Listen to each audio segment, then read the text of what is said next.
Hello, everybody, and welcome to another episode of the Townsend Warchief Radio podcast.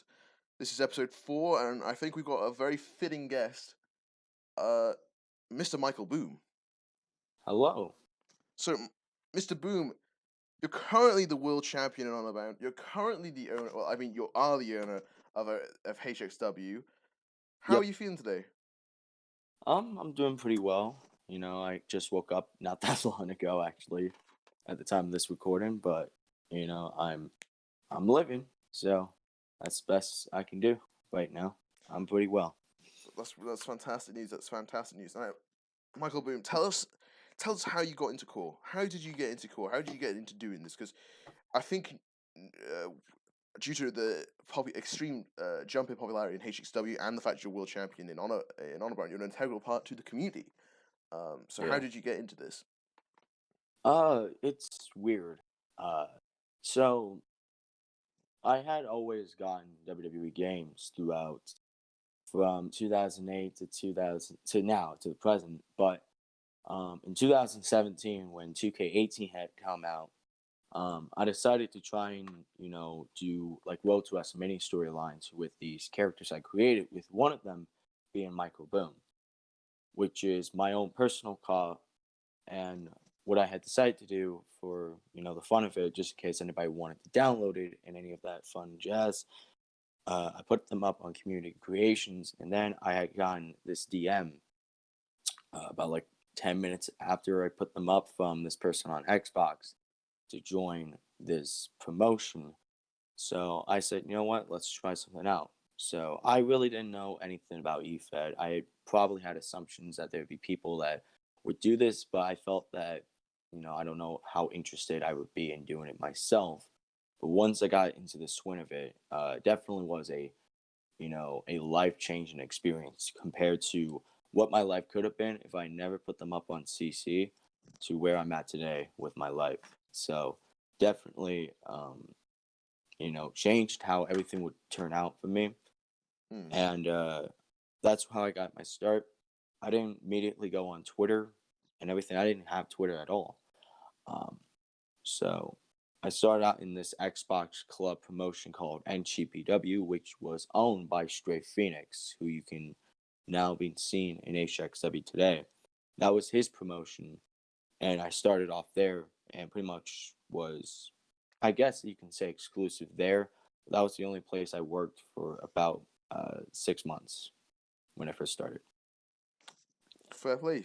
I mean, Street Phoenix made me some quite a nice fan art. I say fan art. You're probably not a fan of mine, but he made me some quite nice art for the channel banner, or not the channel banner, the banner for Twitter, and I enjoyed it quite heavily. I thought this is very good, and he's very creative. I mean, I'm annoyed he can't go into CAC anymore. Bear in mind, we are recording this on Tuesday, just before Honorbound.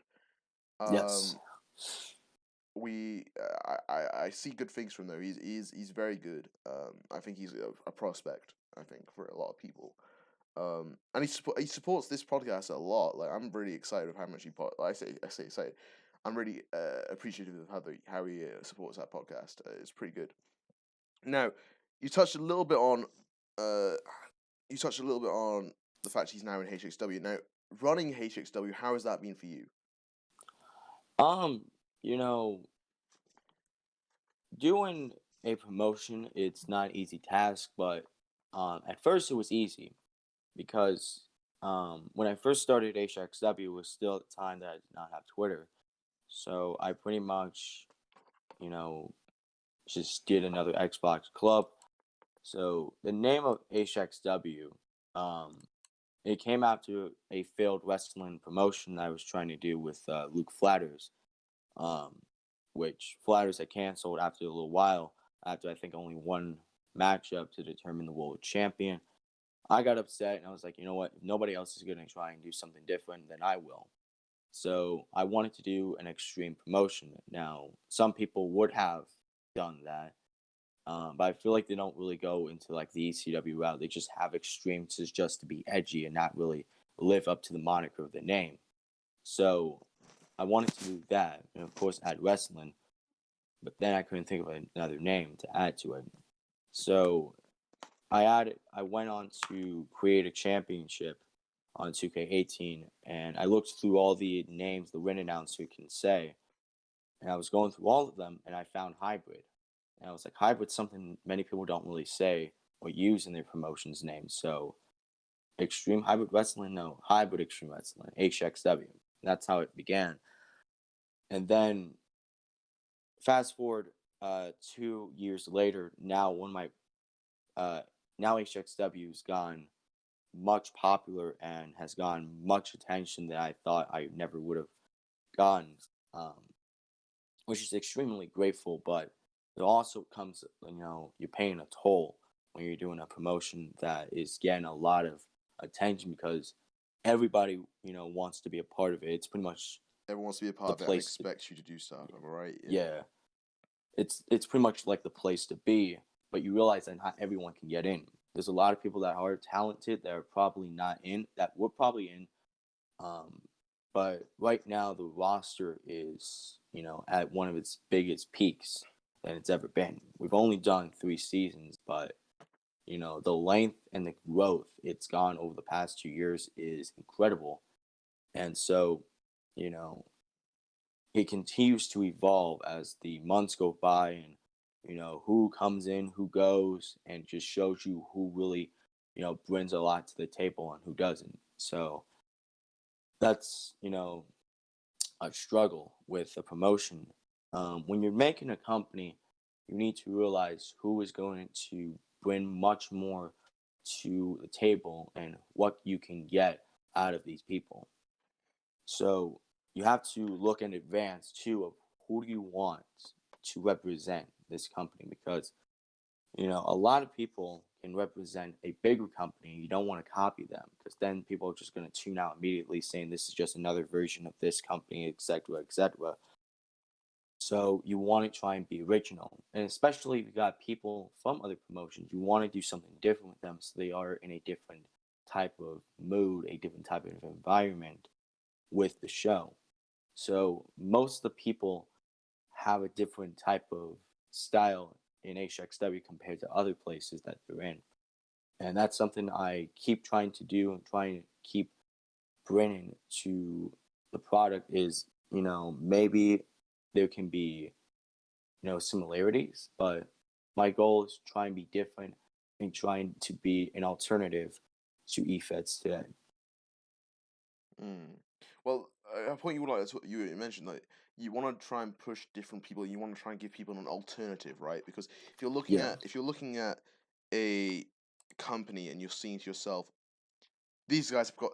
Let's say, let's use some names. Let's say a federation. Let's use LGF. Let's pretend LGF, Eddie Reed's Fed. And I'm not insinuating they do or don't, right? Let's say they had Tyson Brooks, Jordan Brooks, and Donald being the big guys that they centered their entire the company around. Those are the big guys. They're like the Triple H's. They're like the John Cena's. You don't want to tune into like either HXW or a different Fed and see those guys at the top again, because you've seen there's only so much times you see an interesting dynamic and fight. That's why I think it's very good to see the differentiation. A lot of people say if the top guys of most Feds that are not COH and Honorbound have Honorbound superstars at the top, basically. Example being like Jordan Brooks and Donald and Tyson and yourself and myself and other people in there. But that's one of the things you get though. If you look at people in and out of Feds, there's only a lot of people that are trustworthy and hardworking that you can count on. Like, not saying there's the reason that people aren't in Feds is because they're not trustworthy or they can count on, but you'd think after working in a Fed such as Honorbound or such as COH or such as HXW, you have somewhat of a common sense around it and you are somewhat a hard worker because it's backed up. You got your credentials on this Fed, and then this other Fed is going to be like, okay, I've seen you in this Fed and you're doing really well. I want to try and replicate that in mine. So it's difficult to see different products, but I think what brings a different product is like, yes, there's different matches, there's different types of things. Like I think trying to do it different is what trying to get people in. Like I'll use CAC example. As long as I don't think it's running anymore. Due to it's still a bit sketchy, it's still a bit foggy. But if you look at it, it was storytelling focused, right? We would talk to Yeah. talent before the matches. We'll be like, right, okay, listen here, Crazy J, you're gonna go on an undefeated streak right now for this however long, but at this show you're gonna lose it against this person, and we want to make it a big match, right? Right. We wanna build that up, and then you can go and we can use let's say Preppy for example. So Preppy, okay, I listen. You're gonna lose this match, and in this match you're not even gonna be there. We're gonna hype you up for it, but you're not even gonna be there. But it will lead on to you changing into this thing and building yourself up through storylines of that being frustrated into being this, and then through that you can get these opportunities. And I feel with that explanation to people that people are more excited. I mean, I've been told by people that even if they're heel, they don't mind losing. They don't mind losing because the whole point of being a heel is that you lose.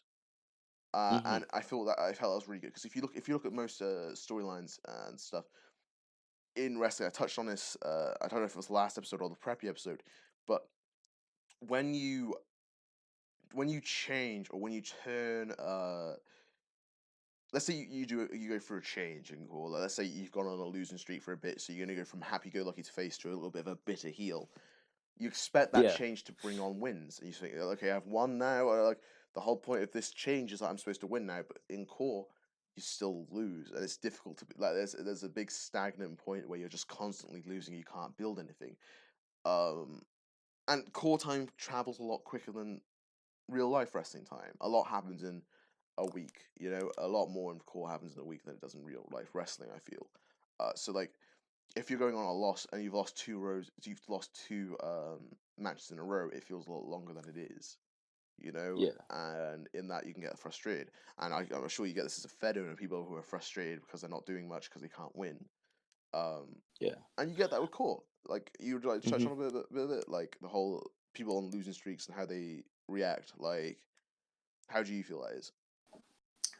Yeah, like there's some cases where somebody can take a losing streak and try and make something out of it. But also, there's some people that can be very frustrated and just feel, less motivated to do a lot of things for the places that is causing the losing streak. And that's something that I think many people, it depends on the person exactly and how they react to losing. Like, let's take, for example, Hunter Quinn. Now, Quinn has been on a losing streak throughout most of the season right now in HXW, and now suddenly has gotten 2 wins. Now, with Quinn, at first, he can react, very upset, but he can try and twist it and trying to build something out of this. And also Ryan Swift in COH. He I was was on a just about losing to, yeah. streak. I was just Yeah, about to bring him up. he was in a losing streak for many months and kept building it up because he really tried to get something out of it. And the more that he kept losing, the more that people were behind him because they wanted to see him win. So that should, really give you guys or anyone, an idea of what you can do. Sometimes losing can benefit you than winning.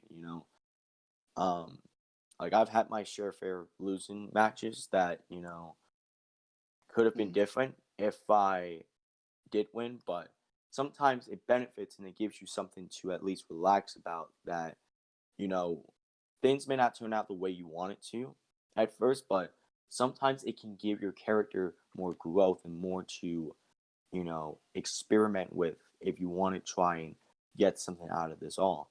That's, a huge, crucial part about how you want to go with your character and how much you're willing to put in the work no matter the outcome of the match because you cannot control anything in the match if it's defense. The AIs will tell the story. You just have to go along with it. Well, the And AIs will tell us will give you the materials to make a story, and it's then your job to make the most yeah, compelling story out of it. That's what I believe. I think there's a lot of I think some of the best storylines in cases are from where the AI just gives you some gold. I mean, for me, like I said last episode, I felt the Crazy J, me and him doing a rivalry was pretty good because the whole ladder push at the end really got the fire going. It's like I pretend that was yeah, completely intentional, and like it wasn't. It was a cool match. Of course, I didn't want to lose it per se. I think it worked so well, and we made it into something. And I feel that's a skill I think most those people need, where instead of being upset, oh god damn, I lost this match. What am I gonna do now? They need to be more like, okay, what else happened in that match I can work on? Can I work on being a bit more of a weasel gimmick? Being like, look right there, that guy used his knee, and that's banned, or something like that. Yeah. Like, I'll use an example. In LGF at the moment, I've been playing up quite a heel role with Courtney, which is the cycle, which is now in HXW. And I've been playing up the fact that that person who lost, that's not me. That's just some stunt double that you've hired. Really, and the idea, I've yet to have someone responsible come up to me and say the idea is bad. I know it is. I say I know it is a bad idea.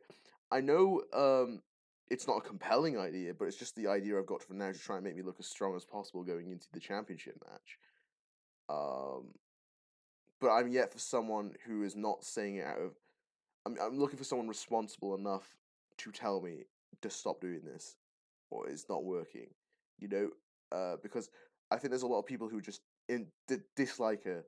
Dislike the idea of it. It's like this person chatted shit about this person. Like, I've got a lot of out of character issues from playing this character because, like I've said, I've preached in quite a lot of this. The whole an out of character perspective really taints the in character perspective on a lot of people, right? Yeah. It definitely will give a different output and point of view of how people will look at you and the character you're trying to do if there is some sort of history between the person that's doing the character and the person that is, not very pleased with the person that is doing the character. Well, and out of character pushes on in character, and in character stuff pushes on the out of character.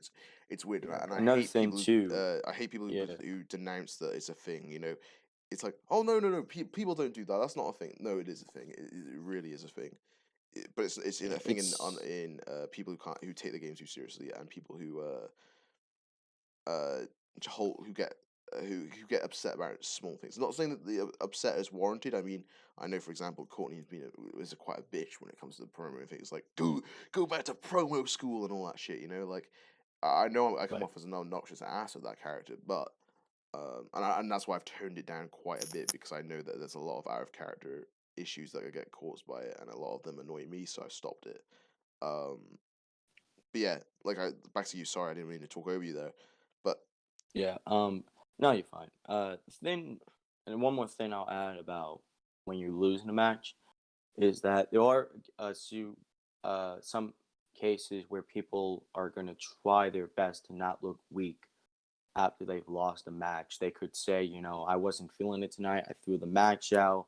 Or, tonight, it was just a warm up because I was not going to, sometimes, and, it's not all the time. Sometimes somebody's trying to do it to build up a story. But some of the times it's probably best if you just go with the loss and accept it because of, somebody who wins. And if it's somebody that is unable to win all the time, finally gets a win, you're just going to make them look bad. You're not going to benefit anything for them.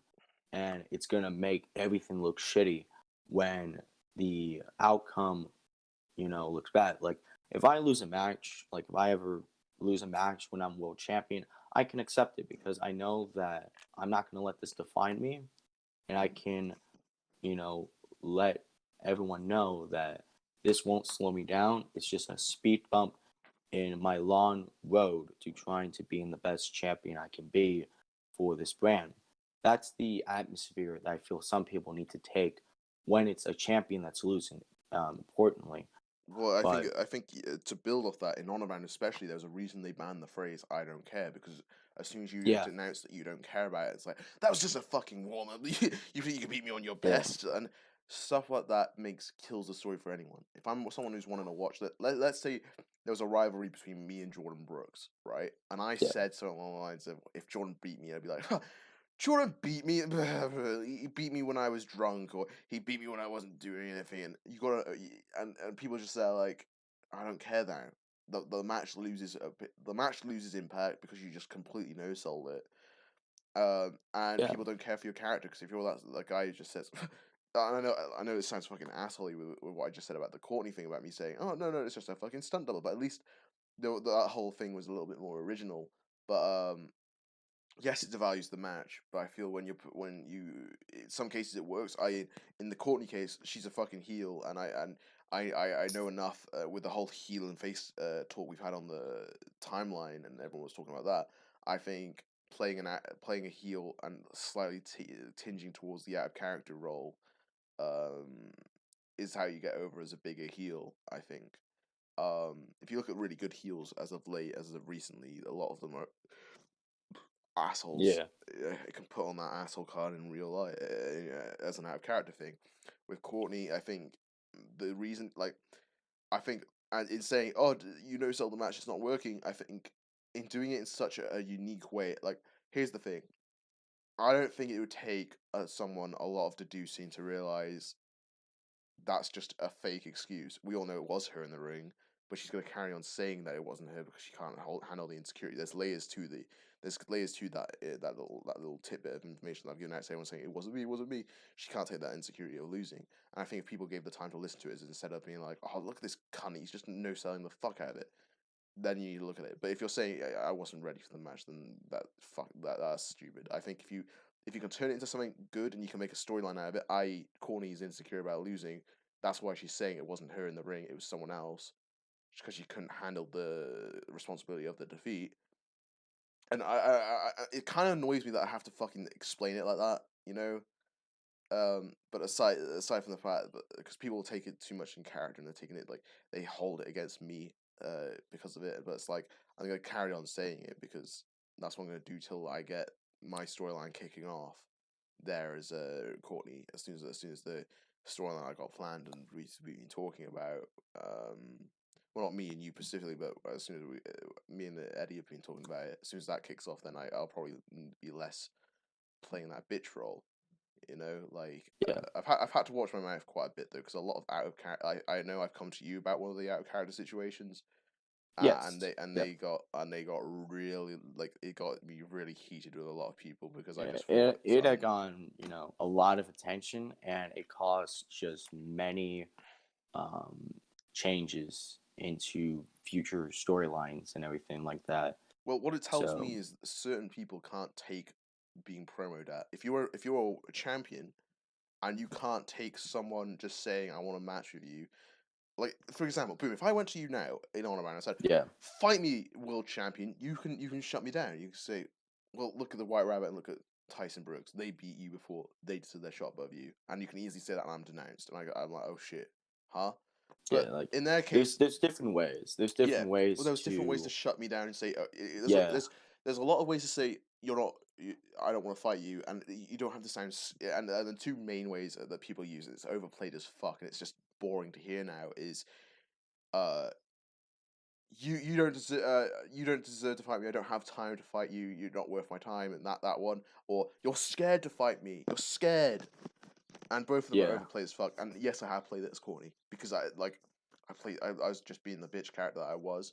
But it shows me that some people can't take said criticism. People can't take the whole oh, this person's really good on the mic against me. Oh shit! And like, I know I came off as a bit aggressive, and I know I came off as very into it. But I think people who talk to me well and know me, they know that was the character of it.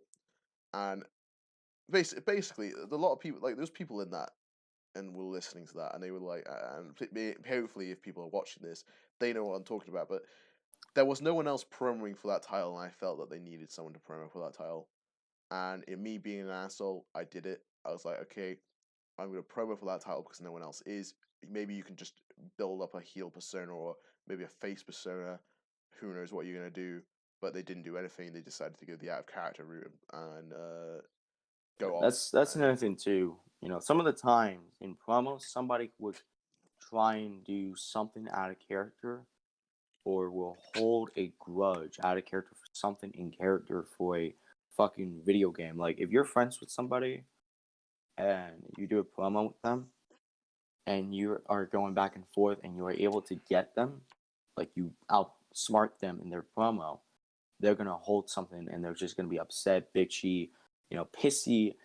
And some of the times there's also cases where somebody brings something out of character into their promos, either for a better part of storylines. Like there was a case where Jay Jones had brought his mother looking down on him to build up his story, and that was the perfect way to do it. There's certain ways to bring up out of character stuff and put it into your story to make sense, like how Jay Jones did. And then there's other cases where somebody brings something in and just completely tarnishes the build up to the storyline, and also completely tarnishes the person that's saying it because of, what is the purpose of this and why is it going to benefit the story if it has nothing to do with it. It's just you trying to make up something to make yourself look better and stronger in the promo when it just makes you more look weak and just Well, personally, unable to come up. I feel there is certain things that you shouldn't bring up because Yeah. there's been times where someone's brought something up at me, like we'd just be promoing normally back and forth in like a text chat, being, oh, excuse the dog, I think you can hear him, but Yes. there is times where Shout out to Townsend's dog. Townsend's Shout out dogs. Yeah. One Dogs. It's a little plural, puppy. guys. It's a little puppy named Wilf. Very, very entertained. Yes. Shout out to them. Shout out to Wilf. I'll probably get a shirt of him. But like I said, there's things that you shouldn't promo about, because there's been times where I've been thrown into a promo situation, and just situations as a whole in court where someone's brought up something that you just can't respond to. Exactly.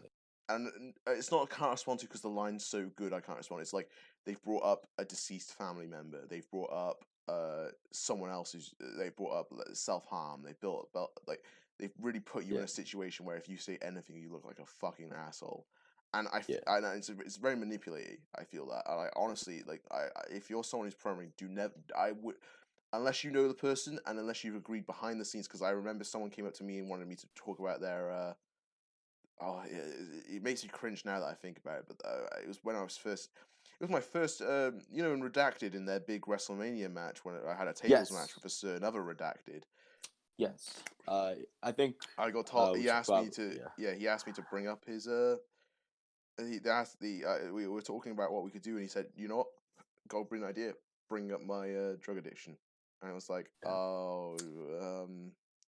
Yeah, like there's certain cases that, like, if you're doing a promo battle, you can hear the story a lot, but it's true. The purpose of a promo battle is to try and make the story and both you guys look strong. Even though some of the times, somebody is, very, a lot of the momentum's on them, there's still that other person that if the table's turned and you're that other person that does not have many momentum going into a big match or into more of the development of the storyline, you got to help them out, because at the end of the day, it's a team effort to build up the story and to make the story very intriguing to watch, no matter, what the outcome will be at the end of the day.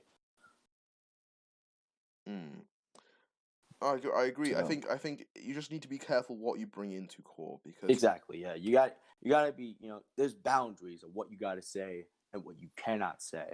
So as long as you understand the boundaries, and as long as you know what you want to talk about, and you make sure that it's something that won't get you or the storyline or any person that is the promotion, because sometimes what you can say affects how people will look at the company, because they'll say, oh, they allowed this guy to do this or say this on their show. That just says how freelance all of these people are that run the show, and I don't want to watch a show that is too free and too open to doing all this stuff that nobody should ever even think about doing on a talk show or even on a main show. So you just need to understand where you got to take everything. So yeah, I think you just need to I think loads of people need to just understand the boundaries. I think I touched on this a little bit last time, and I was saying how you're not in it. There's people who go, "Oh, it's okay. I joke about this. I joke about this with all my friends all the time." You're not with your friends right now. You're in a community that's full of fragile people that have fragile lives because they've gone through a lot. They have different experiences to you, and I feel you just need to be a little bit sensible about things. And it's not as much. It's not as up there. You see it more in the leagues where I don't want to say that I don't know. You see it in leagues with the people that are not necessarily allowed to come in on Honorbound or HXW or COH and whatnot. You see it more of them, and I think that's likely the reason they're not in these bigger brands and all this. It's just not. you just need to watch what you say, and I think that's the biggest thing you need to hype up, and what you need to do. But in saying that, you gotta understand, like sometimes, you see it in when they say, "Oh, it's warranted, it's allowed." They see it off actual either wrestling, and they see it from the guys who feel they can say it and get away with it. Like if WWE do something a little bit what's the right word for this now? Like if WWE do something that's a bit you shouldn't have really said that. They'll be like, WWE did it, so I can do it. Yeah, like And if it's very offensive and it's very, just, wrong, you need to think better, like you have to, you know, really put in your better thoughts and, just because somebody does it doesn't mean it's free because, some people can be more, open to do stuff compared to others. Some places can be very strict on what you can say and cannot say, especially like WWE. You don't see them saying pro wrestling or professional wrestler and all these things that they have banned too, from people saying on commentary or in promos. So, you know, there's a lot of strict things that, you know, you have to be careful for, but there's just a lot of common things that are just super restricted that, you should already know. You should not say in front of people that can't get offended. You shouldn't even really say it at all. Especially, if it's going to get you gone, blacklisted, just not ever wanted from these people again. So you got to really think better about some of the choices you make when it comes to it's all of just that. common sense at the end of the day. You don't before you Yeah. tweet or before you make a comment or before you say anything, just think to yourself: would I go into a room full of people I don't know, or like into like a room that everyone, like a one-way mirror per se, and say, would you go Yes. in there and say that to people and you have no idea who's outside that and looking in, and seeing what you're saying? Would you say that to them? Because you wouldn't. Like, a lot of cases they wouldn't, and I feel with online, being online is a very difficult thing because people can hide behind their identities. They can hide behind like. There's a lot of people who be like, I can say this freely because no one will take this to me in real life. People won't take this to me in real life because they don't know who I am. And there's a lot of that, and it's a crutch where you don't have to be accountable for what you say. And I feel accountability for your actions is something that you need to own up to, and you can't play a victim card. You can't play. Oh, you can't plead ignorance of it. Oh, it's fine where I come from. You can't. You gotta be accountable, and you need to grow up and say to yourselves, okay, yeah, I've said something that's offended someone, and if I read that, like there is cases where what you say is perfectly fine, and someone's just choosing to be offended by what you haven't, like Yes. oh, I like, for example, oh, I don't really like Nando's, and then someone, do you have Nando's in America? I think so, Yeah, but I could be wrong. if you say I don't really like Nando's, someone can't choose to be offended and be like, you don't like Nando's because of this, and this reason. That's silly. That's where I think it's silly. But I think if you said something online, like if you said something that references to yourself, I don't really know I don't want to say anything, or don't really know what I can Like if think you of. say like an offensive, like let's say the N word in front of people that can get offended, you know, that just tells you what type of person you are because you can, you know, say anything. But the thing that you thought of and that came out, some people slip it and don't think about it, and that's where you should honestly, yeah, like you should take a step back, slow yourself down, and think about what you're about to say because what you could say will either help you or could completely tarnish you to the point where nobody wants to talk to you because you said something that has offended them completely and it's something that only you can prevent. Exactly. So I think people just need to be a bit more mature about certain cautious. things. And yeah, Yeah. cautious is definitely the word. You're in a community full of people you don't know and how they can take things. You just need to be cautious. I think that you nailed that right on the head there. Now we talked a little bit. We touched on it a little bit, but let's go in depth with this. You were managing HXW, right?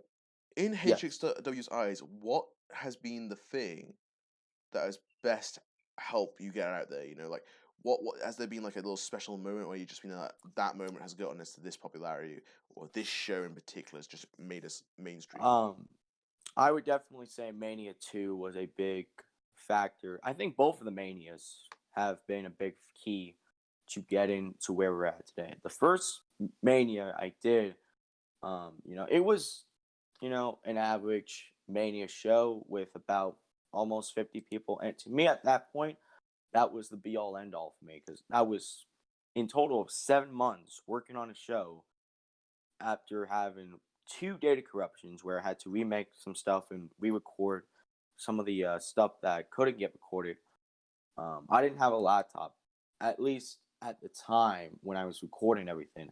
I had to record through Xbox DVR, put them on OneDrive, and edit through my iPad and commentate through my iPad. And then when I got my laptop, all I did was render every match together from start to finish, which was about 3 hours and 31 minutes, which is up on the YouTube channel as well. Same with Mania 2. Mania 2 was longer because of there was a bit more matches compared to the first Mania. But it was definitely a good show, all right. I think it got Tone White and Liam Mercer's attention. Yeah. Quite a bit. Mania 2, the build up to it got much more attention than I don't think any other show that has happened or that, that's happened before or after Mania 2. And that's something I think shows, Mania 2, it's that one show that people will look at, and some people may not watch ever again, or may not watch until maybe the next Mania with Mania 3. But Mania 2 got the attentions of many people that are now on the roster today, and many others that, have maybe never seen HXW, or maybe has never seen it afterwards, that look at it and say, you know what, that's something different. I'll look at it. And there was, a few people that did show up that, was surprising. There was different variety of, supporters for the show. The highest viewership ever, too, to this day, 78 viewers for a show.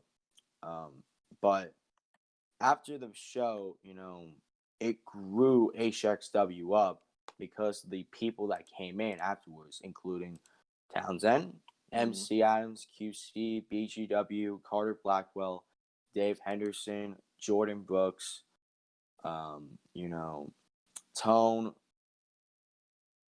Corvo, Crazy J, Payne, all these different varieties of people, and women too.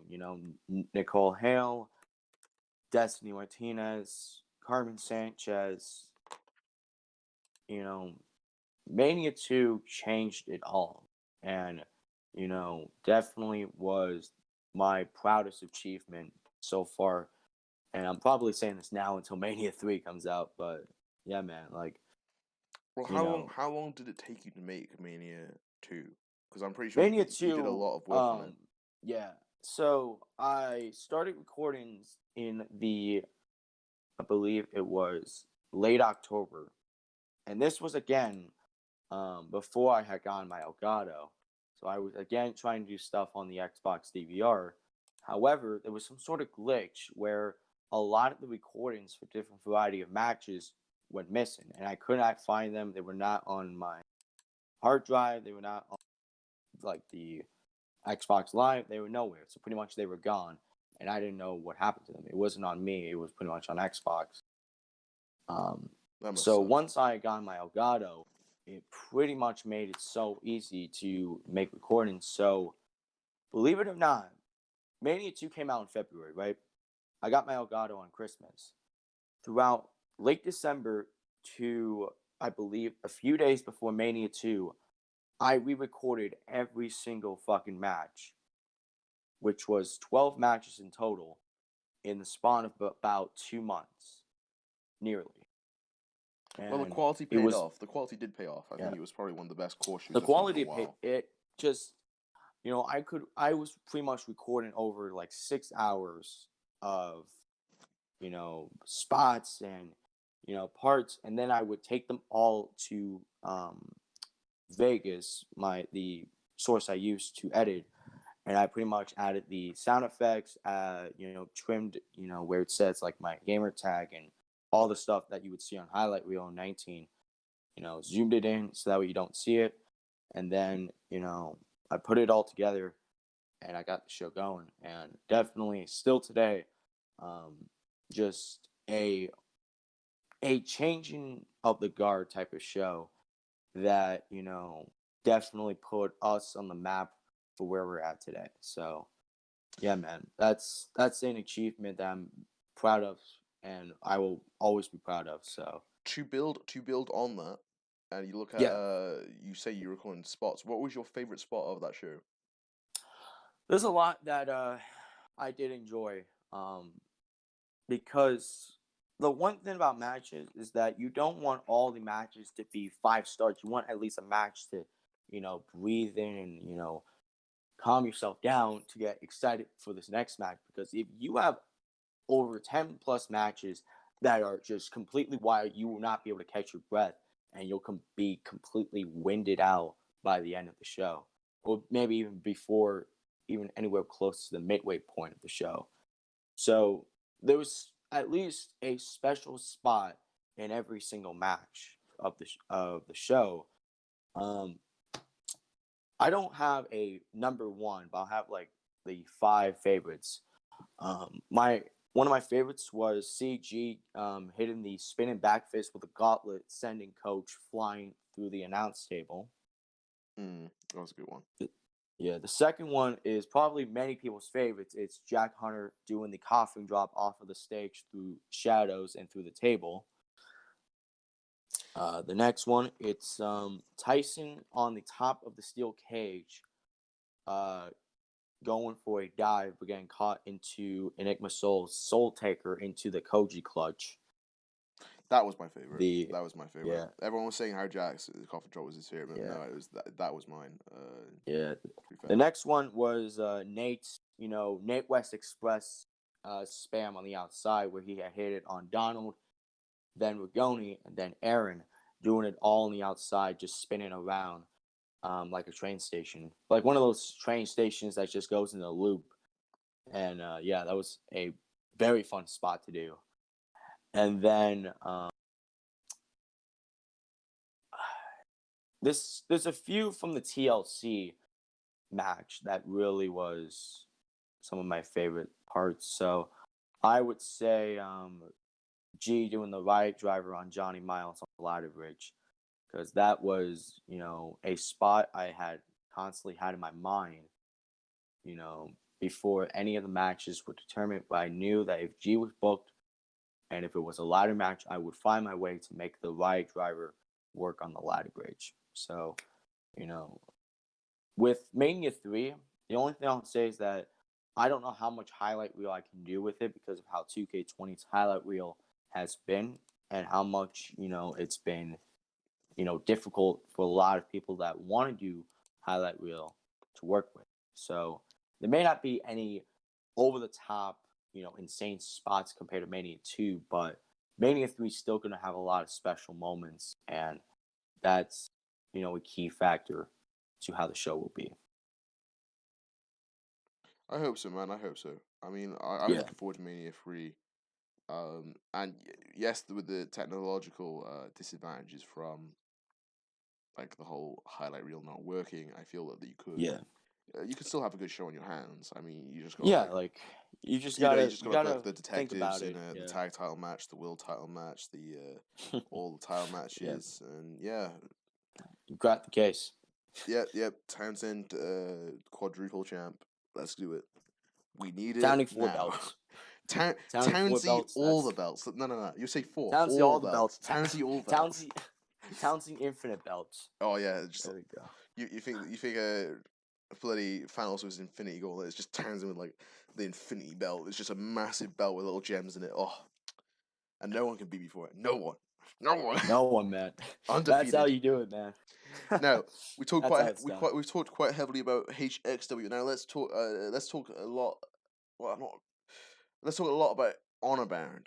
Now, right. How did you get into Honorbound? So, it's very simple. I didn't go through a lot of things, but around the end of the 2K18 season, they had put up a thing on the account And I was in a party, I believe, with Rage, Johnny Miles, and Aaron and Tyler Jones. I don't know. Around the time I was with them, doing a lot of Xbox 2K matches and everything. It was pretty much my game there during that period of time. And I'd seen that tweet, and I knew Honorbound was a very big place.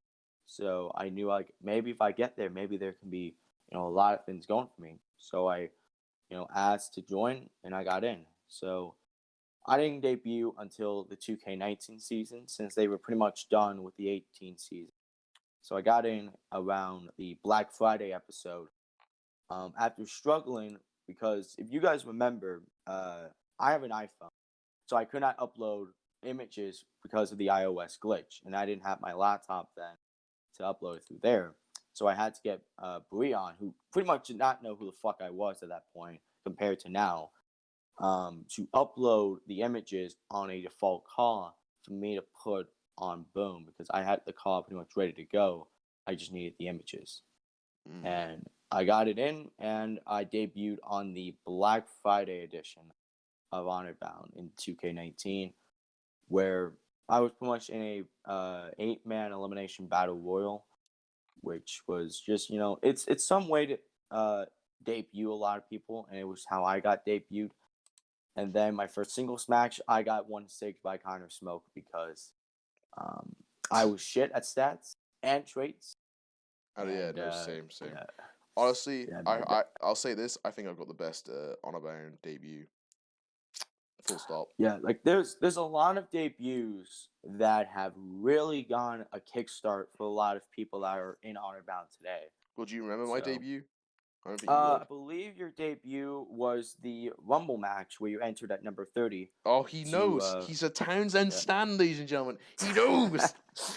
Yep, it was number 30 in the battle, Rumble. Yeah, it was I remember it too, because in that same Rumble, you can always watch back. Not actually plugged to lines, but you can look back, and in that Rumble match before Townsend came in, I was pretty much going off with my 84 version, and this was when I was teaming with Rage with Biohazard. I had gone about, I want to say 6, maybe 5 to 7 eliminations before I got eliminated. Well, but it was all to fight Smoke. Eventually, I think at Infamous Odyssey for the world title. Townsend debuted at number 30, and at that time, I did know a bit about Townsend from, like, I believe Redacted. Underground, and yeah. No, I don't think I was in Underground. I think it was mainly Redacted. I think. Yeah. I went from TCW, Global Fortune, and then I fucking hated TFW. Yeah, I did remember. Yeah, GTW as well. GTW's a twat. I fucking hate him. Yeah, that's as shitty as this podcast will get. I can stand by this. I fucking hate that guy. I've never had a lot of experience with Double H, but I feel that if you watch in the Honorbounds following my debut, he also debuted in that match too with you. He did. If you watch the Honorbounds following that show, you will see every match I had. He had something fucking negative to say. He would say something like when so Adrian Bowen, one of my best friends in the community, who is now gone. I remember that. Was inactive, right? So they gave me a squash match with him, and Double H was so pissed off that I got a fucking squash match. He was like, "I won't stand for this," and he was saying how disappointed he was. Then when I had to team with him, because it was like these 3 new guys that debuted, it was Shogun, me, and HH versus Triple X. Yeah. He was like, "I have to team with this loser. I have to team with this loser." And do you know what's funny? Yeah. I'm still here. He is not. Fuck that guy. Double H. The thing with him and with GTW is it's very inconsistent and constantly goes on breaks, and just I feel that it could be a fracture of losing motivation, but to this day I feel that GTW was just one of those places that had potential, and now it's pretty much dead in the waters. He was an asshole to me, and it was very difficult because Bill Dern was in his Fed, and I didn't want to fucking say. Yeah. Shout out to Bill Dern, man. Bill Dern's honestly amazing. He was first episode. I'm gonna make him the milestone episodes. Every time I get a fucking milestone, like episode 10 or episode, I hope there's 100, maybe episode 69 and shit. I'll get Bill Dern on. He's amazing. I love him to bits. He's a good dude, man. Yeah, he is. He's honestly, yeah. Carrying on. Yeah, man. but yeah, that's how I remember Townsend. I didn't really have an opinion on Townsend at first. I was like, all right, he's, you know, Oh, he reminded you me a must have bit. hated me a fucking BWO. Goddamn. When BWO was happening, I was like, all right, like I was not really upset at him because at this time there was a lot of people trying to start factions, and it just looked like a consistent faction war in HB. I was on my own at this time because Rage had left, so I was trying to start my path to the open way title, which was another way how me and Townsend had started, doing some stuff because Townsend didn't do heart mics in the beginning when he was starting out in HB because of the time difference. So me, Don, and Jay were battling with Townsend for the open weight title at last year's Infamous in the first Nuketown match, which I never, had any ideas towards it. This was all up to Lions and I would say, yeah, management too in HB/COH. But having your own type of match, it's a very exciting, feeling because, a lot of people have different types of characters, but when you have the ability to have your character get its own match, and the matchup really succeeded, and it has continued to succeed the past times now it's happened from that match, my match, the rematch with me and Jay Jones. The only time besides HB and COH where it happened in HXW with myself and Rage, and the most recent one, Infamous Odyssey with me and Epps, all the matches delivered because the Nuketown match is an interesting environment to have you be a part of, and it definitely, was a fun experience and definitely one of the best matches for me in HB and maybe just in my call career in general because I never had anything to say was my own for a match. I always wanted to do something, but I now have Nuketown. I think it works very well. I think it's one of the It's, and there's when you also look the at real Townsend life, too. when you look at real life WWE, you get when the Undertaker challenges someone to a casket match, or Kane challenges someone to an Inferno match, or when the Great Khali challenges someone to a Punjabi prison match. It's always a bit like, ooh, like, oh shit, like this is good. Like that's something. Like if you go and like have, let's say, somebody like Edge, like when Edge challenged John Cena to a TLC, that's Edge's environment. Because, yeah, exactly. He was one of the first people. Yeah, like that. But Townsend excels at all environments, ladies and gentlemen. Every one of them. And Townsend has his own match too. The Warshed match. Yeah. Yeah, you got the Warshed. I love that. I was on the biggest losing streak going into that match, and then bam, somehow I win. It was like, yes. Yeah. I think with the Warshed match, I had this idea for Townsend when he was coming in. This was originally how he was going to debut because we were thinking about what we could do bring in Townsend is have him get his own match. Because at this time, we were trying to think of something different to bring in Townsend because he was getting big in HB and he was not doing anything big in Redacted. So we were like, let's do something that I don't think HB was going to be doing anytime soon. Let's give Townsend his own match. I thought of the idea of the Warshed. I want to do a detectives version of the Warshed match. That's something I want to build up to. The Warshed was before the detectives, but I got the idea. If you look back at the when they were showing all the 2K original arenas, they showed the Wasteland Wanderers, and they showed that Rusty Cell. I'm like, yo, this would be perfect for Townsend. Exactly. And we had different ideas for the name, but I was like, the Warshed match, because Townsend's known as the Warchief, and he's, has a addiction to be in the Shed. Yeah. Oh, I love the Shed. If you've ever been in the Discord, you would understand. Yeah. I'm. By the way, Boom, I'm disappointed. Where is my Shed? It's no longer there. I go to COH. It's not even there. Where's it gone? Listen, I'm afraid of it being burned again. And we've had too many times where the Shed has been constantly burned down. How it's always been burnt, but it's just a bad luck. It's a curse, if you want. I was about to check the underground Discord, but then I just realized I'm out of that, and I was about to check the CAC Discord, and I realized that's deleted. But where's my Shed? I'll tell you what. There's some people that got really petty about that Shed. Like there was some guy. Yeah, it's like it really highlighted who, like, there was people that just wanted to meme it. because I kind of showed off the whole portrayal of like, I'm annoyed if you touch my shed, and that was Brion and Cutter. Yeah. I was fine with them doing it. It was fine. Like, it was somewhat funny. It was a bit. Sometimes it got a bit sad. It was like, oh, when everyone was in the shed one time, and then someone didn't want, like, someone just didn't want to join the shed, so they dragged them all up into the general. It was like, that's sad, bro. You should just cave the shed. We're a fun environment. Another, but there's like people. the There's worst people shed, that as soon as they become mod, their first thing they did was delete that shed. And it's like, man. you must, like, how sad you have to be to delete something that brought joy to other people, Like, you know?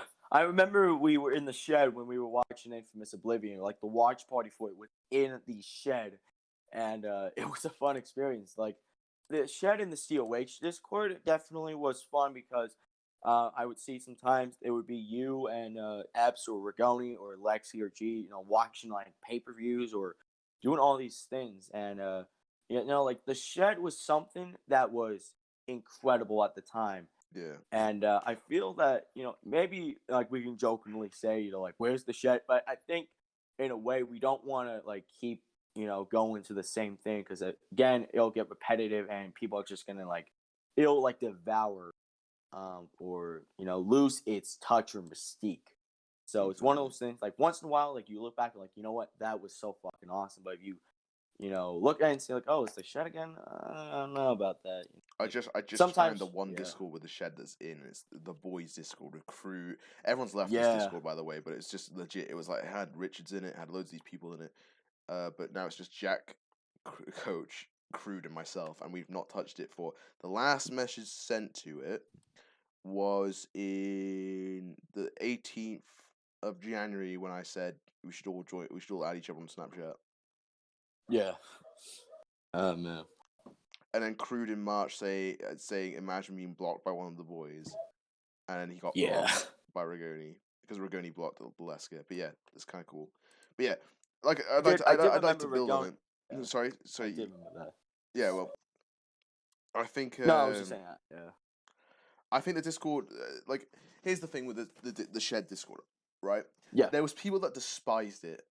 Like, there's people that hated it as a funny meme, and that was fine, I felt that was fine. Funny meme, we got a Shed haters, right?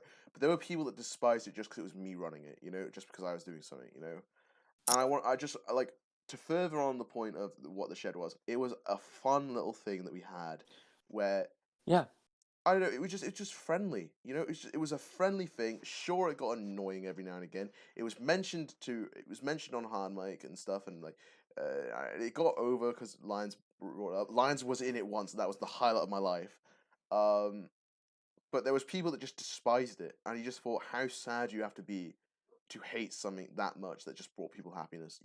I say happiness as if it was like this fucking great thing, but it wasn't. It was just a funny meme that people liked. The whole Shed thing. I'll tell you how it dwelled. So I was in Lexi's Sims 4 stream, and I told her that she should build a shed and shove some people to live in said shed, and then call them shed dwellers. And then the joke carried on, and then bada boom, bada bing. She added it to the fucking Discord, and it was the best moment of my life. I was like, "Holy shit!" Yeah, and Lexi was a big, contributor to the Shed, a big supporter of the Shed. Yeah, oh definitely. And then like she gave it me for a month after like when it got deleted. But I will tell you this for free. It was honestly so fun. I spent like 12 hours at Pop in that Shed, just because. Yeah, man. I remember too. Yeah, like everybody could be sleeping and everything. And I'd wake up and I would just see Townsend in the shed, just be like, "Oh my god, still in that shed." I was just like thinking, well, if someone chose the time of that day to come talk to me and wanted to talk to me, they could. I will tell you this: guys like Liam Mercer just hopped in and had a conversation with me. Sure.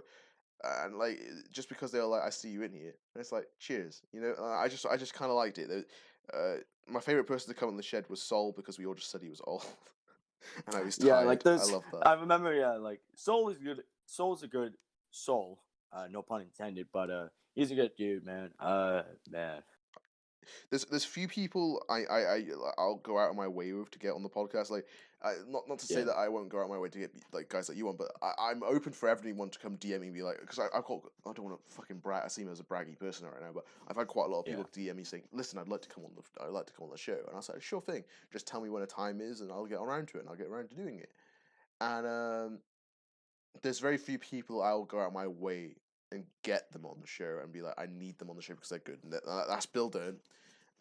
Even though he was just very open to do it. He's very good. Eddie Reed and Enigma Soul. Those are the three I want, like dead ass one. Just because I think, I don't know. I wouldn't know. I wouldn't know, but I don't think people see enough of Soul on the timeline. I don't think enough people appreciate Eddie Reed, and Bill Durn's just Bill Dern. He's a god. The thing with Eddie Reed, like I'll talk about Soul in a second. With Eddie Reed, man, I feel that throughout the past few months since 2020 has started, he's been trying to get rid of everything that was, that he was a part of, and that we were both a part of, in Neo. And so he started LGF to, pretty much carry on and have the people that were a part of that place to still have a place to go and be a part of. And Eddie's a good person. Hands down. I think he's the. He's up there in terms of Ryan Swift levels of like friendliness. Yeah, he's a good heart. Like he's very good and very mature type of person. Like I'll check now. I'll check right now. Because I got the LGF Discord on my phone because I've got two Discords, one for Townsend and one for Courtney. Because I'm I don't know, committed, if you can make that excuse. But I'll tell you this now, Eddie. I'll tell you right now. I'm loading up the Discord. Our time of recording is 7 o'clock. So this is like 2 o'clock in the morning, 2 o'clock in the day.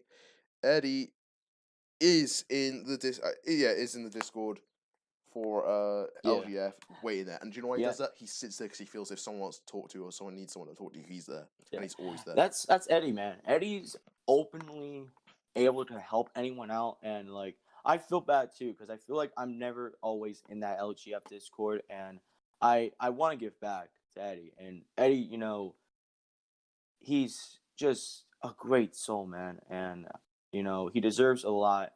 And I hope that, in a lot of, periods of time, Eddie and LGF can really go and do something bigger than whatever, that fucker and his company ever tried to do. I hope that LGF can, be a very, open and just get so much, speech impediments coming in now. Publicity is what I'm trying to say. Yeah, well, but Eddie is definitely someone who he gives a lot to this community. He's very wholesome, and I feel like I could talk to him about a lot of things. So I'll put in the once I find the pen, I will put in the description of this show Eddie Reed stuff. Not to take away from Boom at the moment, but I do want you all to give time to have a look at what Eddie's doing because he honestly deserves a lot. Like just to give him back to him, man. Because he's like I could come to him with I'll tell you this now. The Courtney storyline I've got with him is honestly I thought I was like, can I just bring Courtney in? I really want Courtney in. He was so positive for it. He was like, yes, yeah, totally. He's just great in general, and I see why he got called up so quickly from Honorbound COH because I think it just takes like 5 seconds to talk to him, like properly talk to him. Well, actually, how good he is. It's probably because of his age too, because he's I believe in his 40s if I'm not mistaken. But if you're like much more into your adult ages, it's very likely that you'll be in Honorbound for a short amount of time. Like if you're somebody like me that's right now 16, that is right now been in Honorbound, when it gets to November in 2 years, you can't get into COH that quickly. But if you pay your dues and you pretty much everyone thinks you're ready, you'll go up. But if you're much older, like let's say for example MC didn't really stay in Honorbound that long. He went in about I believe July or August or June. I think that comes down to the whole common sense and like responsibility factor. I think they see when they see someone's older, they'll know that they go, okay, this person's more responsible than that person, so we'll put them straight in the main ones because there's a lot of kids. I say kids. There's a lot of young people in Honorbound that may fuck up in terms of what there's a lot of kids. Yeah, there's Johnny Miles and Tyler Jones that like Tyler's older than Johnny. Johnny's about I think 15. But there's a unlikely chance that either of them are going to get into COH within the next years. I feel that they're going to have to pay their dues as well. I don't know about that. I think if the actually no, they've broken up just now as a tag team, but if they were a tag team, I think they would have got up. Yeah, like there's a few amount of people that could be going up between now and whatever happens for the rest of this year, not just the season, just the rest of 2020. Well, you could right be, now I think, if you I could be, with but I'm not gonna hold my breath for it because, for all we know, I could, keep the belt till when Worlds collide and go for the undisputed title and all that. But the possibilities are endless. You've got a good amount of people that could be called up. Jake Jones, after everything right now, Jake Jones, if the time is right, he's a good person to get called up. He's done everything. He's pretty much won every belt. Twitch Cruiser, Tag, Openweight, and World. He's done a lot in Honorbound. I feel that what is keeping Jay back, and this is like all love, Jay. I love you, brother. I feel that the promo ability. I feel Jay has to get something going and keep it going. And I feel that what hurt him was the beginning of the season when he was on his losing streak. I felt that it had hurt Jay a lot, and it really just was a bother for him. But now that he's getting better, and once he's winning more matches, and right now he's doing the stuff with G to fight me for the world title next. If it is Jay that wins this all, if it is Jay that I face, I'm hoping that Jay can still win that fire, even though we're both on the different sides of the title match, because of the last time we were in a one-on-one title match. I was in the Church of Light, and I was going for the world title, and Jay was the champion at the time. So the tides would turn and everything. Yeah, the Church of Light, man. Good God, that was. I think it could have worked if activity and stuff was consistent. Well, like this is gonna be a shoot, so prepare yourself. Ooh. Now, I have no hatred on Pain, and if Pain watches this, Pain, you are a good person, and I hope that whatever you're going through right now, because right now Pain is pretty much again on its hiatus, so I hope you're doing well. But I feel that the Church of Light fell flat, and I feel it's because of Pain. Because at that time, when the Church of Light started, I was going for the world title first. That was my first opportunity, and this was around Infamous Oblivion. I took it upon myself because I didn't at that time really have much idea on what Boom was going for at that time. I lost Openweight, and I was kind of like floundering around. I was doing Boomios with Jay. So I wanted to have a different type of style. And so I did the Church of Light. In many ways, there's a lot of things I regret from it. But in a way, it helped me experiment with my character and helped me understand what I could do and what I couldn't do. I couldn't really dig deep and like scream out a lot of the things that I would do with today's Boom and what was before the Church of Light. Nowadays, with the Church of Light, Boom, I had to be more, sinister, my voice be more just graspy and just very close to the mic, but also just let out that just tone of, very serious, but yet very like can mind boggle you in an instant. So I think one of my lowest points was when I lost the world title match, and I was pinned too, so that did not really help me. I was going through a lot of personal issues out of character, and at that point, I was just like, I was trying to get Pain and trying to help me with shit, but Pain, like I couldn't always count on him with a lot of the stuff. But when I did my stuff with Tone, it helped me get better throughout that month and throughout the rest of the season, because I found something that can get me somewhere with this character and in this faction. So Tone doing the stuff with him for when Worlds Collide saved my ass. in many cases, because I don't think I would have, really stayed with a lot of this if it wasn't for doing the stuff with the tone.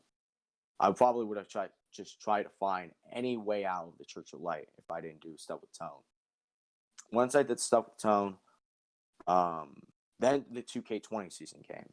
After 2K was having its issues, and when we got back, came Apex, where I clean sweeped. I beat Corvo, G, Rigoni, Epps, and QC. I think that's where I fell off, because I was teaming with Jay Jones just before the new game came up. You were doing, and I think I think it's like similar to the Seth Rollins Braun Strowman thing, where they were going to fight for the World Championship. And I feel if we extended 2K19 by like a month, I would have had at least a shot at the World Championship. I feel. I don't know. Right. I think I could have promoted it. So at this time, then came Nate. Nate's, another good, one of my closest friends in this community. Nate was put into the Church of Light, which Nate was never told about, and Nate pretty much, had to help me out, and we pretty much carried the load while we couldn't really get a hold of Pain. And there was a lot of things too that I'm going to talk about that, that was probably going to happen if Lions didn't cut ties with the church, which he did because of where I'm at today and where Nate is today. So January came, and that was Infamous Rush. So I was going for the world title. I was doing my normal stuff. And Nate was pretty much teaming up with Pain. And there was one promo that I was so, just pissed off at Pain. And this was when me, Pain, and Nate were promoing all together. And we were going up against the Yunt Guns. And Pain was just calling them the stupid guns. And just, it tarnished how we were looked at. Because Pain was trying to be somebody of like a cult figure. And was, again, just acting like a child. And just doing these weird things that, it looked bad on our part because we had to promo with him, so we couldn't really do shit at that point. I was trying to act my most mature in those promos. That does sound bad. Yeah. So after Infamous Rush, when I lost again, many people would say too this was another downfall for me, but I think as the weeks kept going by, I think it got much worse, with the fact being that me and Nate had to again carry the load. And I think it reached a boiling point where me and Nate lost a lot of motivation. And Lions and Breon and Tone could all see that. I went first in a hard mic, which is something I don't really always do, unless if I ask Lions to go first. And I didn't really have a lot of emotion. I sounded more dead, and I was pretty much out of it. And it kind of tarnished the motivation for the promo build-up. And Lions saw it, and he saw how me and Nate felt. The following week, the Church of Light was disbanded, and me and Nate finally went our separate ways. We didn't do a feud because Nate went up to COH after a few weeks near WrestleCade. So me and Nate never got to do a feud, but I got back to being who I was, and I think that was the most important part about it all, that I got to go back to being who I was. And now today I'm myself. But the Church of Light was just not a hiccup, I would say, but just, a footnote in both myself and Nate's career. But I feel like it had, it was an experiment that did not go well at the end of the day. It was something that Lions said, you know what, we're going to try out. Simply didn't work. So we packed it up, and after that, I went on to get my shot at WrestleCade, and I got the world title. Nate went up to do his stuff in COH, and Payne went back to being the Wicked King, which I think is good for him. Well, I think exactly, now yeah, he can at least do that. Well, you're building towards being you're talking more about your future now. You just passed WrestleCade. You're past Infamous Odyssey now. So what is next for Michael Boom? Whether that be in HXW, whether that be in Honorbound, where what is next for you? What am I supposed to? Where am I expecting to see you do? You know, like that's what we're gonna bring this on to now. My future, it's a bit weird right now because the future can always change every day, depending on what happens. Um, I'm going to have the defense with either G or J, and then I have another defense at Summer Series, and then I go up against Tyson. And then I go and, if I can survive all of this, I go to collide with the title. But, the future is always going to be, having its ups and its downs. It's going to have, a lot of uphills and downhills, a lot of speed bumps, a lot of things that can slow you down or speed you up. But, for HB, man, it's just, you got to keep going what you're doing. And you got to just keep, building the locker room up because, it's a lot of pressure and it's a big chip on your shoulder when you're the top of the brand and you have to carry everyone together and get everyone, forced. Like everyone, not like forced, that's a horrible way to put it, but like we're all in this together pretty much. So we got to get everyone, up and going and, get everyone a part of this to, help be a part of history. As for HXW, HXW right now, it's had a lot of things happen. We've had a lot of people, being cut because of, recent events. But the show, keeps going. There's a lot of hiccups and a lot of things that have come and, affected us and affected future plans. But at the end of it,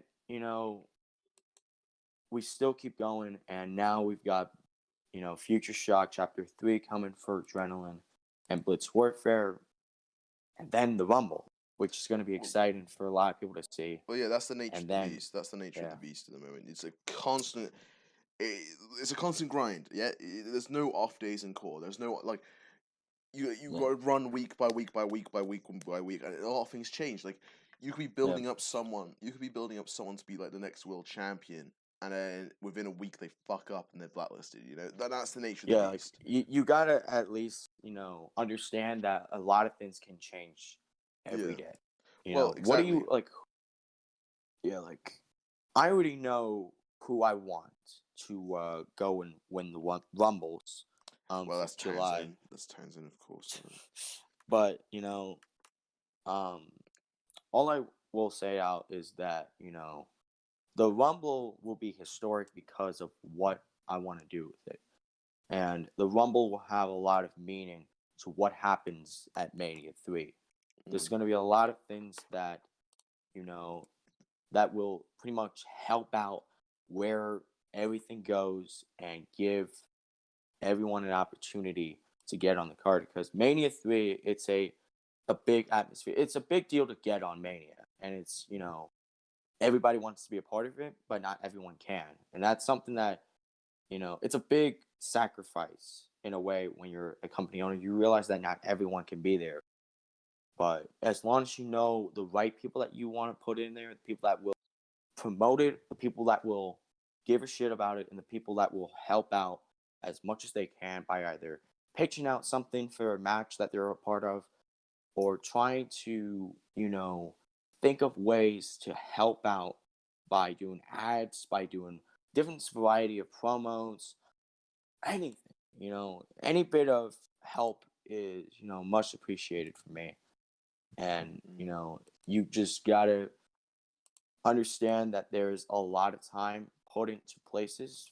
And in terms of me, I think I'm pretty much me and Crude are currently unemployed, as it were. Not really working on a Fed anymore. So if you need help in terms of visual stuff, I've got some logos sitting around. But yeah, man.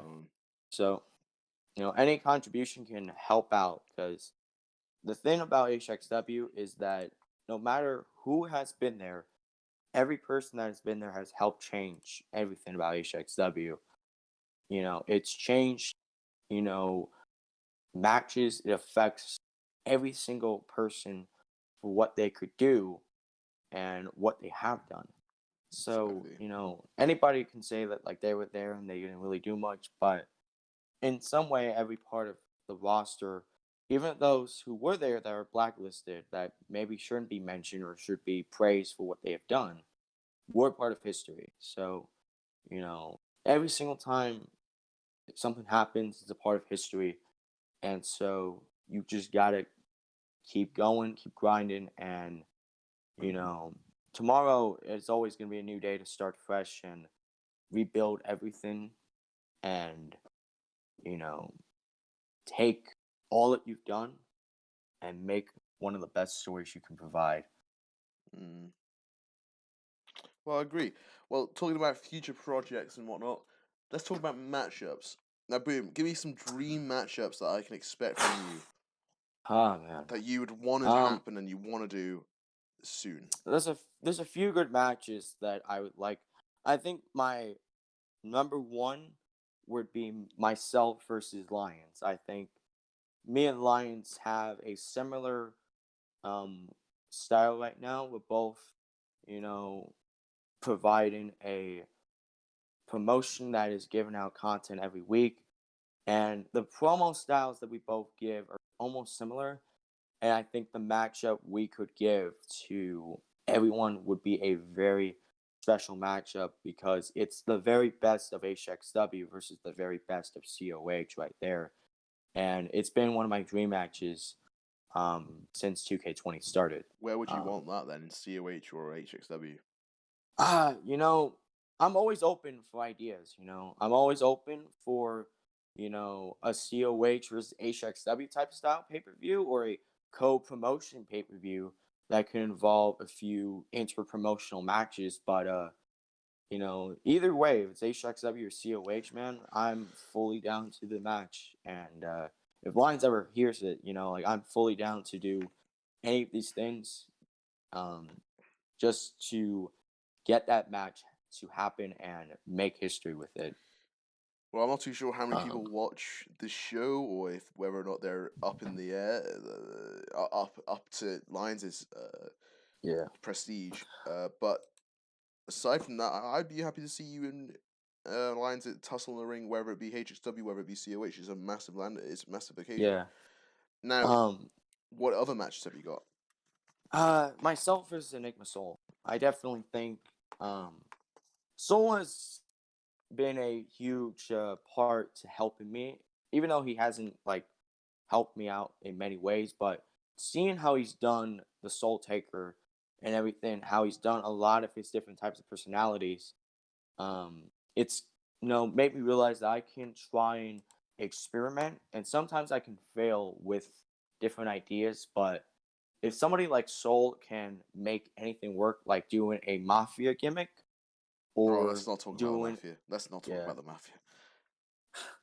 or doing any type of gimmick that would be maybe out of his nature as the Soul Taker, then anybody can pretty much do anything in his type of environment. But me and Soul, I feel could have a good amount of chemistry and give out a better, uh, or I guess not better, but proper matchup to involve, a lot of dark themes and could bring out a lot of, interesting concepts to the table. So it would Sounds definitely good to be me, man. very fun to work with him. It sounds good to me. I'm quite excited Um, about that actually. yeah. So Um, we got Daniel Lyons and Enigma Soul. Who's next? Let's limit it to four because it is okay. episode four. Let's limit it to four because you could go on all day saying all your dreams, but Yeah, yeah. I've got only like a few too, but I would definitely say Liam Mercer. Mercer. Um, yeah, Mercer definitely has helped me out a lot, and I don't know how I would try and promo my way with him because Mercer's that type of guy that can promo almost everything and can make it work. And you got to really think outside the box and try and see what can make him, really try and get you going and what can make him going. So you got to really do your homework with Mercer and understand what he wants to do and what you want to do. So The matchup itself would be interesting for different cautions of reasons because of how both of our cause are built up as. Both of us are, used to doing more strong strikes and a lot of technical stuff. But Mercer's definitely been one of my more longer term dream matches. So definitely Mercer would be a great match to have. Yeah, I'd like to see Michael Boone versus Mercer. Yeah. My last dream match, that's tough because there's a good amount of people that I haven't gotten the chance to be in the ring with, but shit. There's like two that I can think of right now. So can I just add on one more and that's Oh yeah, pretty sure much it, thing, like sure add thing. 5. All right, so number 4 would be Zach Sanchez. I know Zach and I have never gone in the ring and everything like that. And it's weird because of the amount of times we've been in a variety of promotions and we've never gotten the chance to do a match. I think me and Zach would have an interesting build up depending on what it is exactly and who is, the people trying to root for against somebody that is pretty much despicable and, Yeah. uncaring about the fans, just wants to get that win. So Well, no matter who has to play that. Funnily enough, Zach Sanchez said in his podcast last episode, where you can watch on this channel, that he would want to face you in his as one of his dream matches. I don't know if you've Hey, seen. Well, you the wouldn't have seen it because it's possibility not been is endless. Yeah, man. uploaded, but like he's I'm interested I'm in it. I'm You're pretty down. interested in it. Like, Yeah. where are we gonna see this? I I'm. think HXW, or are we gonna see it in COH? I mean, HXW or COH, man. It's anywhere. Anything can happen, man. I mean, the story's there. I mean, The the story. Yeah. commentator MG of HXW does call out a lot of Zach Sanchez. Zach Sanchez is Nicole, Mm-hmm. doesn't he? I still one of my man. favorite Yeah. moments where you call her a bitch or something like that bitch. That was stupid brilliant. bitch Nicole Hale. Yeah. Oh, Oh, that's man. brilliant. It was impromptu as well. I was just thinking of, okay, I wanted to make an insult Hale, but I didn't want to go too far. Let's just say stupid bitch. Oh, that got over. And now, if you look in the Discord, her name is the bitch Heelstorm. So, you know what? Hey, why not? Yeah, it worked. It worked. It was just it was just totally unwarranted and out of the blue. It was just funny. It was like Yeah. it was like he's saying hello to everyone and goes, "Oh, that bitch." It was just like, oh my god. I was just trying to think of something, but it worked. So, my final dream opponent would be Swift because of Swift and I. Again, it's another match that's never happened for different reasons. Swift is only seen in COH and does only a few like one-time appearances, so it's tough to really get a match with Swift besides COH. But the door is always open for an opportunity for Swift and me to have a match. I feel that I would have a lot of fun if me and him had a lot of creative build up to the match. If it was like if we went on GTA and did a lot of cutscenes, or we went on 20 tried to do different ideas on the build up, trying to make it like more of a movie type style build up to like a boxing match, like how you would see in like a Creed or Rocky or Raging Bull. You would see those build ups, and you would see the training and preparation that both people would go into. So, me and Swift promo battle too. Swift is very fast and does a lot of promos coming from the heart. Mine does come from the heart as well, but mine's more like just it's more of just calm and slow, but also is able to reach down and pull out the very piece that got me to where I'm at. So it's an interesting concept for me and Swift. The matchup itself would be interesting since Swift's more of a high flyer, does a lot more flippy ship type deals. I'm more of just a feet on the ground, unless for different variations of stuff. But I'm more known to doing a lot of just striking abilities and grapples and all that stuff. So me and Swift would be a very interesting matchup that I would definitely look forward to. I like the idea of that. Now, those all sound like matches I'd love to watch, and Yeah, man. they sound very good to me. I don't know. There's a lot of possibility with all these matches. I feel I'd love to see them all with a good build up. Yeah, man. Now, boom, we can't talk for hours and hours and hours, or otherwise there's going to be no point of an episode 2. So to close the podcast, how we normally do it is a little bit of games. Now, as you saw on the preview podcast, we did the Mount Rushmore challenge. I'm going to patent it as a Mount Rushmore challenge. Like I said in the Sanchez podcast, if you have an idea that you want to approach us with a game, please give it to me, because your boy, like, it's difficult to do podcast games that doesn't cause shit. Like, I don't want to be like, who's a dick or who's not a dick, and then just because everyone's just gonna say not a dick, there's no point, you know. Yeah, like you don't want to come off as a penis towards people, right? Maybe I'll get because I'm quite public about my opinion on people, so maybe I can get the guest to tell me who's a dick and who's not a dick, and I'll be upfront. I mean, you could always do like the shit list or something like that. Yeah, the shit list, but I don't know. would you be comfortable doing a shit list? Like, I don't know. I mean, like, I don't know, man. It's all up to the person that is exactly. part of But so we're doing the Mount Rushmore here today. So this yes. Last one we did, it's all EFED, no, not EFED, it's all real life situations. So I'm going to mix in a bit of core with it this time. So, firstly, I'm going to come back with this question. 4 people, the Mount Rushmore of people that inspired the character of Michael Boone? Okay. They can be wrestlers, or they can be other media, like...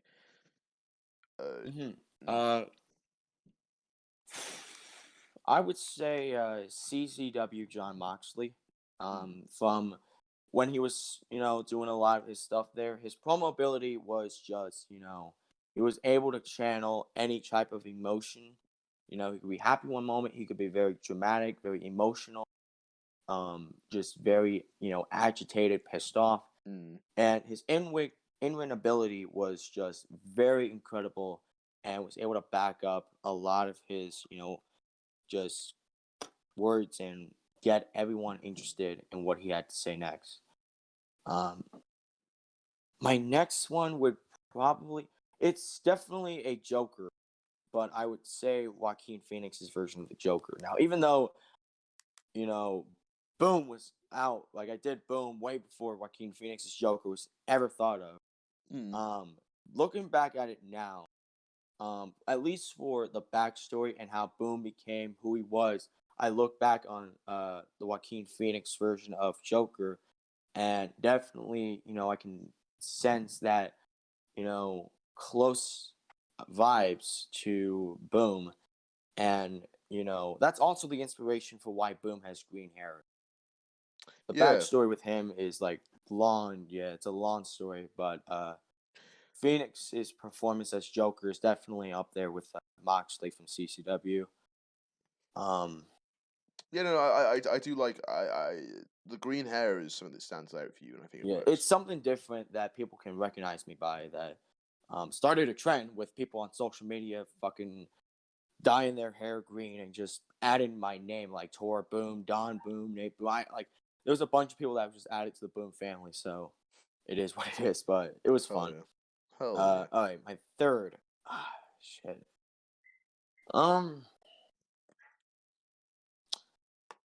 My third, it's weird because my third would be the I need to look up the name of the character real quickly.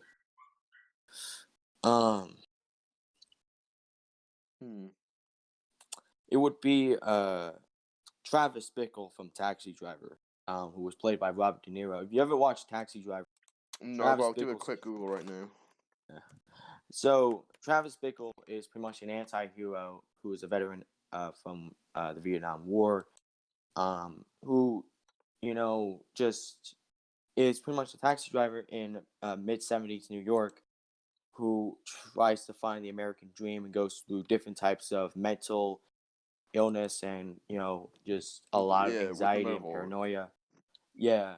And so just the presence and the way of how badass he really became as you watch the movie and how you see him grow, it definitely, shows you a bit of how Boom is now today because Boom now, for some reason, is seen as a badass and can be, looked at and just being seen as edgy. I wouldn't want to say Boom's emo because his emo phase is come and gone, but at this point, it's just, very, driven and just able to captivate many people's attention with the performance that I do for him. So, Travis Bickle from Taxi Driver would be number 3. And my last one, shit. Ooh, this is a bit tough, but I would say Ring of Honor Kevin Steen. Kevin Steen is definitely a big factor, especially with me delivering the package pile driver. That is pretty much Boom's signature, the move that everybody would know Boom using, which I don't have on my 20 version, at least for the in-ring because of it, of my car not going for the pinfall of it from when I've done test matches. Yeah, having moves that you want doesn't really work now in core, does it? Yeah, unless the move has a pin combo, but that's pretty much it. Yeah, so Ring of Honor Kevin Steen is definitely there because again, when he pretty much goes, maybe not even just Ring of Honor Kevin Steen, just Kevin Steen in general, when he was in the independents before going to WWE. Yeah. He had the presence and he had everybody's attention to him, and he can play a face. He can play like a tweener face and get everybody behind him, and he can be one of the most sinister heels, vile and just an evil type of person that can make you love him or hate him by the snap of his fingers. So that's definitely he's really that would be my Mount Rushmore. Joaquin Phoenix Joker, John Moxley from CCW, Travis Bickle from Taxi Driver, and Kevin Steen from The Independents. That's an interesting couple. That's an interesting couple. Now, for core, let's do the founding faces of HXW, the guys that really established what the HXW stands for. Shit. Oh, wait. I'm not going to include myself because that would just be like too, stupid and all that shit. But my number 1 would definitely be Jack Hunter.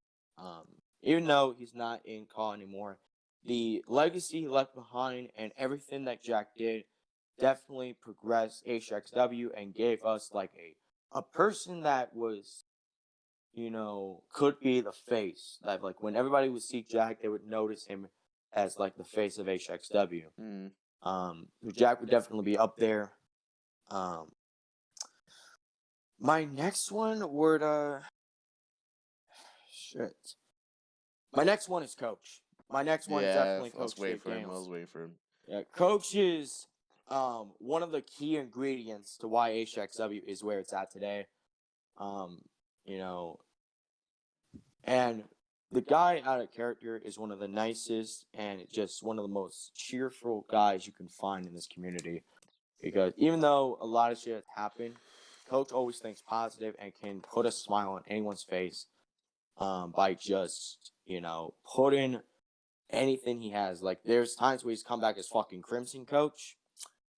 Thanos, Dave Daniels. He's just the possibilities with Coach. He's even sang his own song.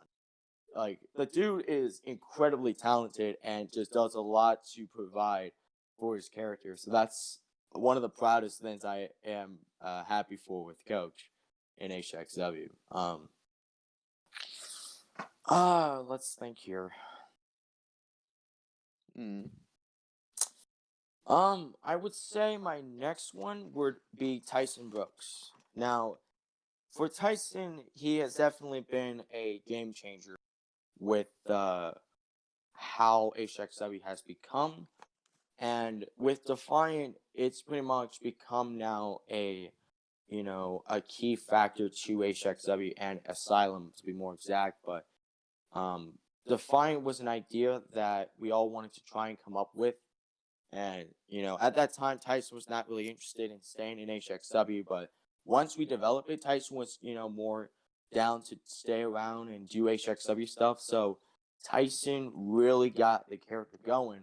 And the performance him, Donald, and Nate has given is incredible. But the reason I say Tyson over Donald and Nate, even though those two can easily be on the Mount Rushmore, is Tyson, is pretty much the glue and pretty much gets everyone to realize what they're up against. Because there's pretty much no leader in Defiant, but to me, the leader of Defiant, if you had to, ask me, of a leader, it would be Tyson Brooks. And HXW really wouldn't be entirely the same if Tyson didn't stick around. So Tyson's definitely up there on Mount Rushmore. So we got Tyson, we got Jack Hunter, and we got Coach. Who is the final face of this thing, of this Mount Rushmore? Man. Shit, man. I'm gonna choose a woman. To play different.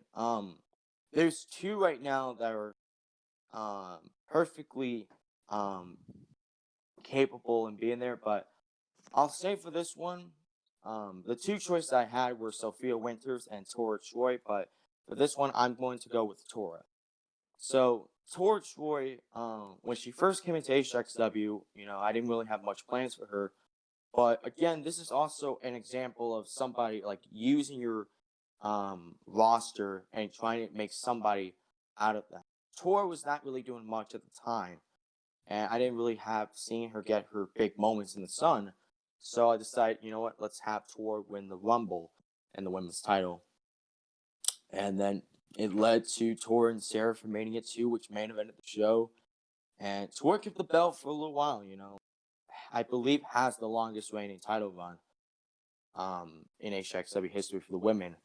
Even though she doesn't have it now, the impact she's left behind for the women is that, maybe it's unlikely in other places, but, the unlikely in HXW could get that opportunity because Tora was one of those unlikely to get it, and she got it, and she had the ball and the chip on her shoulder and kept rolling with it. So, and that's how I would put my Mount Rushmore.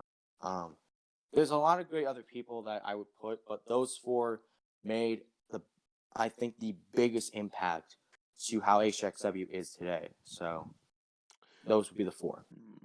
And then finally, with the one last Mount Rushmore, what is the Mount Rushmore of people in court that's had the biggest effect on you as a person or like as Michael Boone? Oh fuck. Okay. Does it have to be just four? God damn it.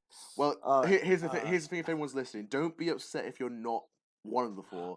This is just. I already know my four. A four. It's all right. So I'm gonna take two that like I have my four for out of characters. So I'll do the out of characters and the in characters. Out of character, the people that have affected me the most and helped me: Jordan Brooks, Tyson Brooks, Nate West, and Donald. Those are the four. Say that two one more Brooks time. brothers. Say that one more time. All right. So the out of character people that have affected: Jordan Brooks, Tyson Brooks, Nate West, and Donald. Those are the four that helped out. That's fair. I could name all these other people, but those are the four. Those are the four, yeah. Then in character, the first one is Jay Jones, because Jay and I have had incredible story, and we both have been able to get a lot invested for it. Number two would be Smoke. Smoke was my first singles match, and even though Smoke and me didn't have a full-on rivalry, me and Smoke had incredible matches that, I think we're both really proud of, and it was able to help get our friendship on the go. So definitely Smoke has been a key factor to helping me become the person I am today for the character of Boom. Right. So we got Smoke, we got Jay Jones. Who's next? Jay Jones, Connor Smoke, Tyson again. I fucking put Tyson in 3 times, but right now in HXW, and if I keep the belt, me and Tyson, it's a match that neither of us have done. Me and Tyson have never gone in the ring together, but the build-ups to how we both are right now me and Tyson, I feel we can take any type of storyline that we're, talking about. Like, let's say we're talking about the battle of who can be in this commercial for lotion. We could promo the fuck out of being in that lotion commercial. Yeah, you guys definitely have a good chemistry when it comes to that. I agree. Yeah, that's the chemistry that me and him have gotten. Right. So finally, we got Tyson Brooks. We got Jay Jones. We got Connor Smoke. Who is the final guy that Boom molded Boom in character?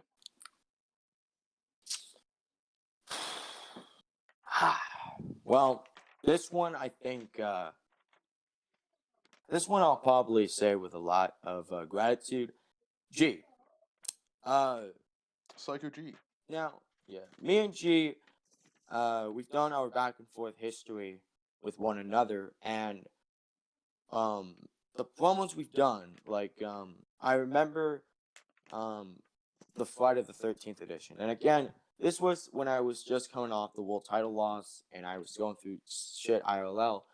I pretty much didn't have much motivation. Me and G, the thing with G and some of the times is that me and him have gotten together and, planned out shit, and that's the person that G is. That's also QC. That's another good person that's helped me out. QC is another good person that's helped me do a lot of the things. Shout out to you, QC. But with G, it's more of just the where we're at today. Because right now we could be fighting for the world title if G wins. So you got to keep that in mind. But also, you look back at that promo. Maybe you can't look back, but if you were there or if you had listened to it, you can tell that me and G had a lot of chemistry. Yeah, chemistry still have that helps quite a bit. The chemistry helps quite a bit. Well, yeah. I'll let you finish your point. But yeah, that's how me and G are, man. Like, both of us are very similar with our promo styles and the way how we are with our characters. We're born more hardcore type style, and that's the atmosphere that we're both most comfortable being around. So that's how it is for me and G, man. That's how we continue to be. We were a fucking tag team for a little bit, but that's G, man. G definitely helped out a lot, and Tyson and Smoke and Jay Jones, all of them, benefited, but it's only just beginning for me. Exactly. I could have many more throughout the next few years, but for now, these are the people that have helped. I look forward to it. Now, finally, right, so we have to draw us to a close now, otherwise people are going to get tired of listening to us ramble on, and we could ramble on for hours, but we really could. Now, I mean, we could, yeah. I want to tell everyone, this should be out on Friday, so I'm going to try and orchestrate it so it comes out with enough time for you to switch over from this and go to watch HXW Asylum. You will see me wrestle. You will see Boom in his little face cam dabbing, I hope. And we'll see about that, but you can just we can see you'll see us all. You'll see us all. Anyway, you've given me an idea. I was just gonna have a picture of your core and a nuke, but now it's gonna be you dabbing. Okay, we can have both of them, or maybe I'll see if Crude can work his magic. Anyway. Yeah, right. So I want you all to follow HXW. The Twitters and the Twitch and Boom's Twitter will be in the description below. I want you to check out a bit of Eddie Reed stuff. I know we mentioned it quite a bit in the podcast. Check it out. That's also going to be down in below because I want to give as much support to Eddie as I physically can. But other than that, and below also it will be the pro wrestling tee shop for HXW merchandise. So if you want to buy yourself a cool, if you want to buy yourself a cool shirt, I still think Boom dabbing should be a shirt. Anyway, check out the shirts. Yeah. It supports Boom here, and it just generally builds the community. You're wearing the community on your chest or on yourself, and it works. So I want to thank you, Boom, for coming on today and having a good chat with us. Appreciate it. And thank you all for coming out to listen to episode 4. Next episode. Ooh, should I leak who it is now, or should I wait until... I'll wait, just in case. Oh, yeah, wait.